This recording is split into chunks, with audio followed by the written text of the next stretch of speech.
So, ma-introduce kami, ma'am. Ah, Good sure. morning. Kayo ba, improper man. Ako po, wala pa introduce. Kayo improper man, ma'am nga. Hello, ma'am. Ako si RV with... Ivy. RV. RV. Okay. Siya, Ivana, ma'am. Alawi.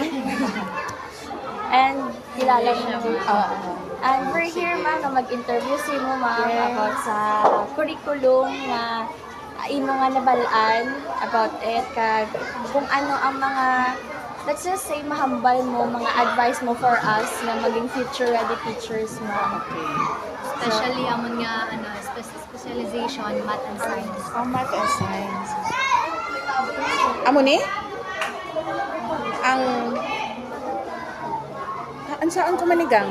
Ang questions, ma'am. Ah, Okay lang okay. na hiligay nun, ma'am. Na, What key concepts and skills are prioritized in your curriculum? Assessment, how do you measure sila? Ah, okay. Instructional strategy. Isa-isa akong tagi ni pag-answer? No, ma'am. Ay, parang medyo malawig-lawig, ma'am, balang ang Okay, sige. So, nagasugod na dira ang record? Ayun, sige. Kuya, man ko. Ah, sige. So, ang curriculum natin subong is K-12. Pero, tungod sa edad ko nga 47 years old na ko, nakaagi ko sa Arabic. Pagsulod ko lang, that was, mga mid-implementation na siguro sa Arabic, that was 2005.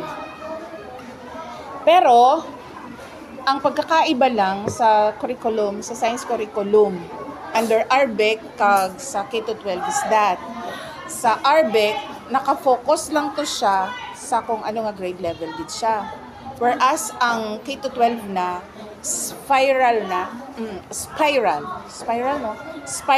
ang iya nga development sang skills sang kabataan. When we say spiral, tanan sila from grades 3 man lang na mo sa public, grades 3 hasta sa onward na ang may science.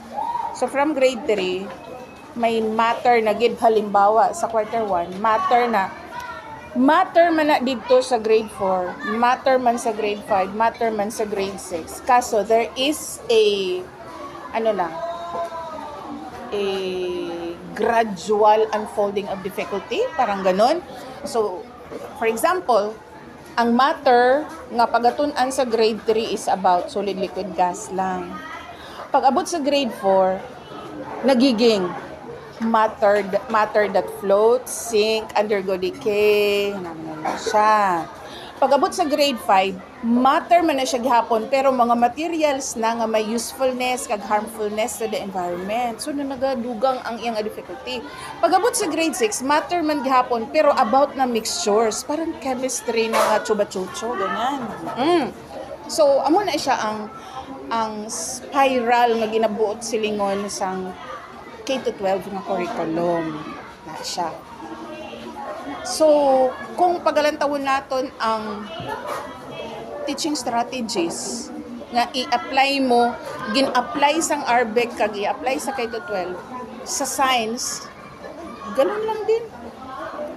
Ang nag-change lang for me as a teacher, ang nag-change lang ay ang capacity sang learners. Like, sa una sa Arabic kami, ang grading system, when may test nga 10 items, ang 7 failure na gid na, 70. Pero sa K-12, kay tungod ang iya grading system ay transmuted, mag-score ang bata 7, sa punta sina, ang transmutation sina, hindi 70, 84, 83, ganyan. So, amo na siya nga kung i-compare ka ang quality, ang sa kwani siya gapon ha sa curriculum. Quality nga ma-produce naton sa K-12, hindi ganoon ka good kumpara sa Arabic. Kaya ang Arabic man good to, kapag honor siya, kasi ninggig ka nga, na 90 ginaiya grado, iya gid mismo. Oo, diriya mo sa K-12 mo, may wala ko galing nadala ang may transmutation bala. Kay mag-solve na kami na sa grado kapag diri lang taon namon diri sa initial grade 73, 72, 71. Pag-abot sa final grade, pasado na iya ang bata. Oo. Kaya may, masiling sila nga, ako hindi mo ko against sa sa ato ng mga educators up there. Pero, kung ako istoryahon, marag, kasa raman ang ilang papel-papel raman ang masiling sila nga, better gid ang K-12. So, hasta lang ko sa K-12. Kaway pa man ko kabalo sining matatag. Pero as far as maritising is concerned, ang makaupod ko nga naka-undergo training sa matatag, syempre nakabalambal na pod nga. Mas magaan daw ang matatag. Mas jutay ang competencies, kag mas realistic. According sa ila, pero ako wala pagikot sa ina. Mas realistic daw. Okay, subong ang first grading nila sa science, grade 4. All about scientists and their inventions. Samantalang sa K-12, nag-anong mga bata sa mga materials float and sink, materials that undergo decay. Siling ko gani, paano naging realistic ang study about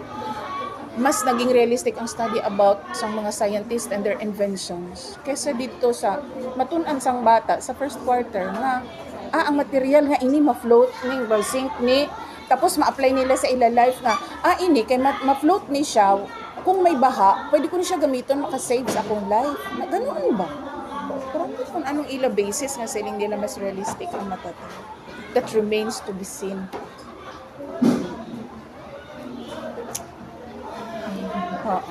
So, Second question, assessment method. How do you measure student understanding and progress?